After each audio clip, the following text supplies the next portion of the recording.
Hi everyone, welcome back to I Teach You Science. This is going to be the next cram session of Unit 2, Earth's History.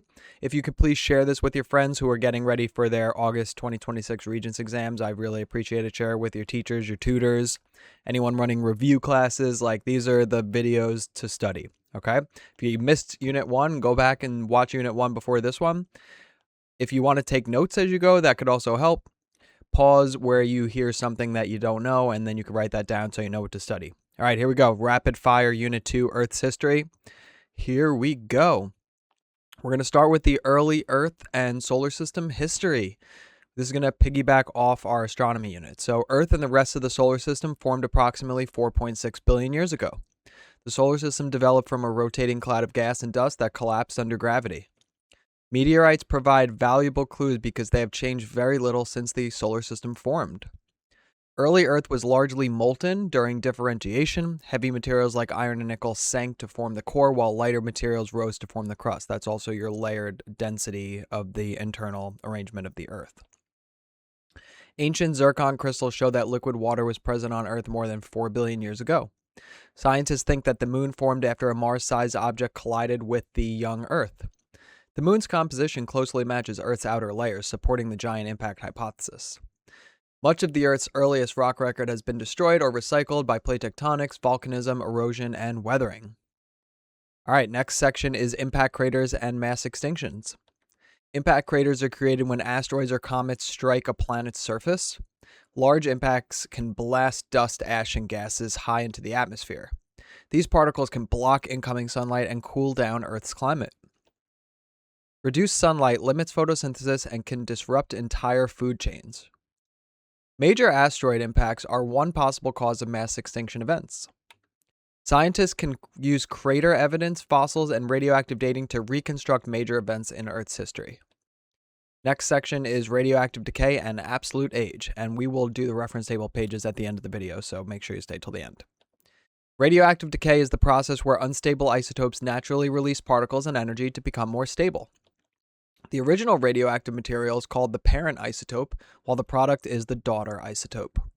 A half-life is the amount of time required for half of the remaining parent isotope to decay. Every radioactive isotope decays at a constant and predictable rate.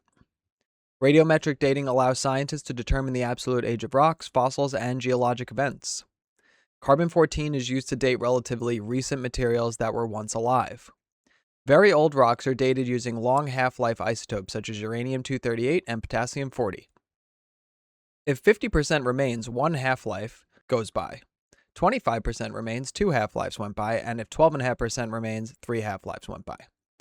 Next section is Continental Drift, plate tectonics, and reference table pages 11 and 12.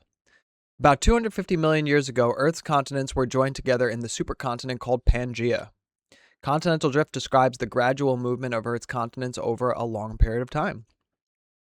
Plate tectonic theory explains that Earth's lithosphere is divided into moving plates. These plates move across the softer, slowly flowing asthenosphere. Convection currents within the mantle help drive plate movement. Evidence for plate tectonics can include the following: puzzle-like fit of the continents, matching fossils found on separated continents, similar rock layers and mountain ranges disconnected, ancient climate evidence. This could be like tropical plant fossils in a cold area, or like glacial scratch marks and striations in hot areas like Africa. GPS measurements provide direct evidence that tectonic plates are indeed moving. Oceanic crust remains relatively young because it's constantly formed and recycled. It's also made of basalt. Continental crust, which is generally made of granite, is much older because it's less dense, more buoyant, and rarely subducts. That's also why you get those cratons, that really old ancient rock inside of continental crust. Next section is Earth's interior and plate boundaries. Earth is divided into layers based on composition and physical properties. The inner core is solid and consists mainly of iron and nickel. The liquid outer core generates Earth's magnetic field. The mantle is composed of hot rock that flows slowly over time. The lithosphere includes Earth's crust and the rigid uppermost mantle. Beneath the lithosphere is the slowly flowing asthenosphere. Divergent plate boundaries form where tectonic plates move away from one another. New oceanic crust is produced at mid-ocean ridges. Convergent boundaries form where plates move towards one another. Subduction happens when the denser oceanic plate sinks beneath another plate.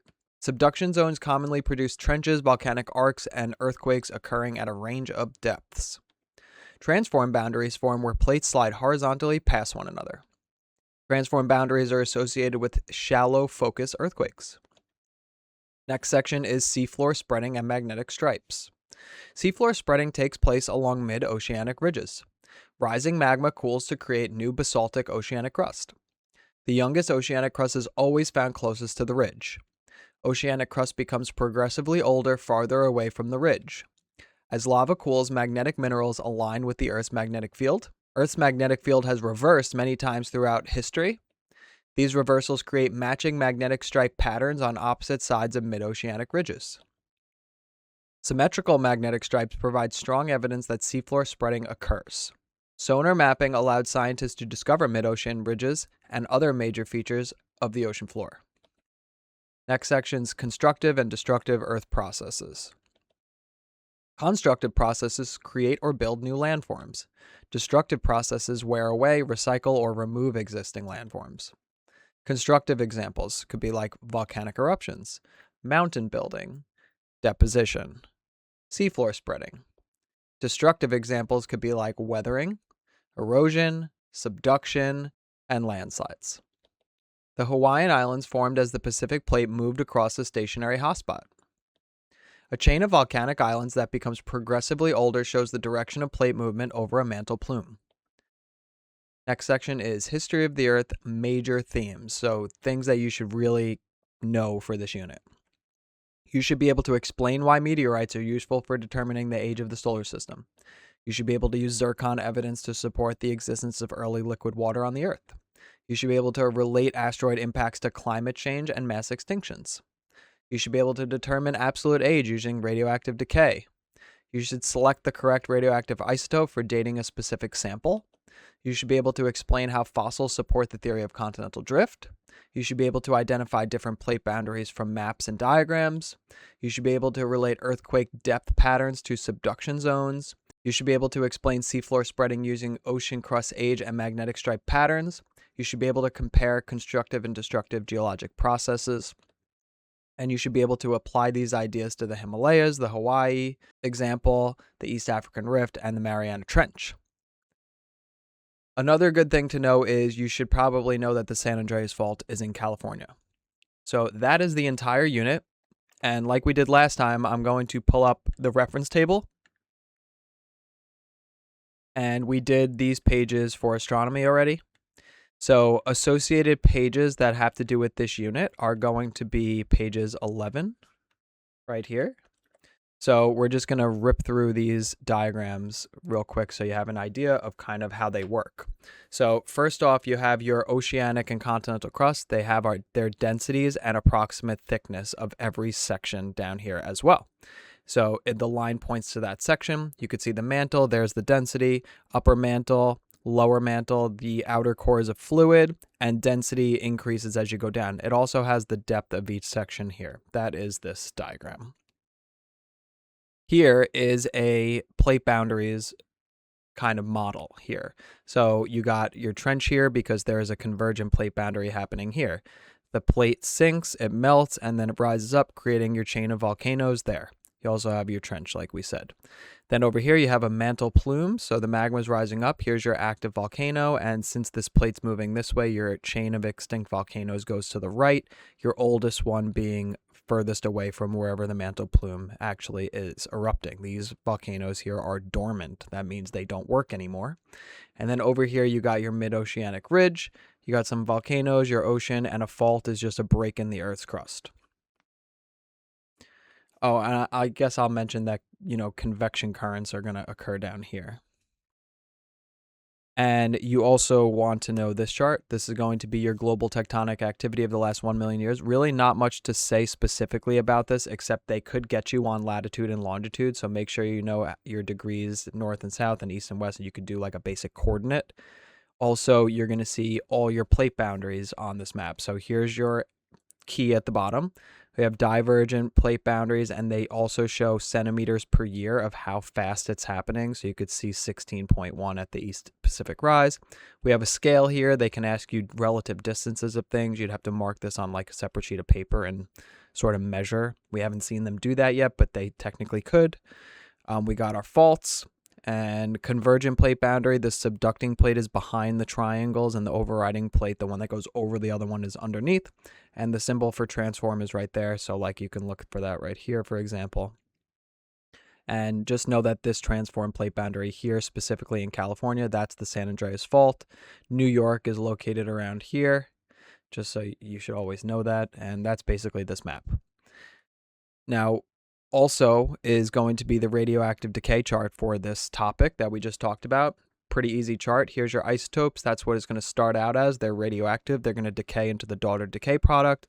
When they decay, they release a little bit of energy, and it takes this amount of years to decay, and you could figure out, based on how much percent of the material is left, how old the rock is.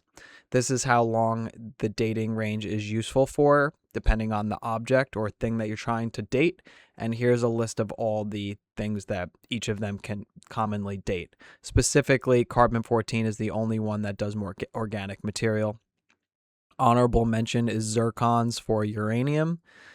And they have like different types of rocks for the other one, so you could just read it. And those are the charts that you need for this one, okay?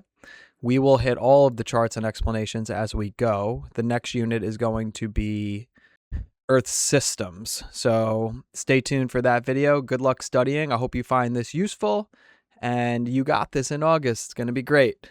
See you later. Bye.